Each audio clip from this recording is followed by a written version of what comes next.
What options does a governor have under article 200?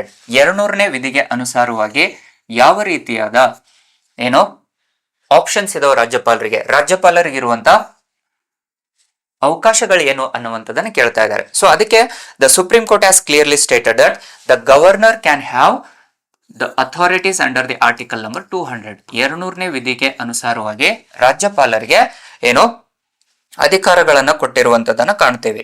So ಅಧಿಕಾರಗಳು ಯಾವ್ಯಾವು ಅನ್ನುವಂಥದ್ದನ್ನ ಇಲ್ಲಿ ಹೇಳ್ತಾ ಇದೆ. Supreme court clearly stated that the governor has the 3 options. ರಾಜ್ಯಪಾಲರಿಗೆ 3 ಅಧಿಕಾರಗಳಿರುವಂತದ್ದನ್ನ ನೋಡ್ತೀವಿ. ಒಂದು, to give assent to the bill, ಒಪ್ಪಿಗೆಯನ್ನು ಕೊಡುವಂಥದ್ದು. Or to withhold the bill, ರಾಜ್ಯಪಾಲರು ಅದನ್ನು ಒಪ್ಪಿಗೆ ಕೊಡಬಹುದು ಅಥವಾ ಅದನ್ನ ಏನೋ ರದ್ದುಗೊಳಿಸಬಹುದು. Or they can return to the bill to the state legislature, ರಾಜ್ಯ ಶಾಸಕಾಂಗಕ್ಕೆ ಅದನ್ನ ಹಿಂದಕ್ಕೆ ಕಳುಹಿಸಬಹುದು. ಒಮ್ಮೆ ಅದನ್ನ ಹಿಂದಕ್ಕೆ ಕಳುಹಿಸುವಂತ ಅಧಿಕಾರಗಳನ್ನು ಹೊಂದಿರುತ್ತೆ. ಅಂಡ್ ದ ಫೈನಲಿ ಅದನ್ನ ರಾಷ್ಟ್ರಪತಿಯವರ ಒಪ್ಪಿಗೆಗೂ ಕಳುಹಿಸಬಹುದು.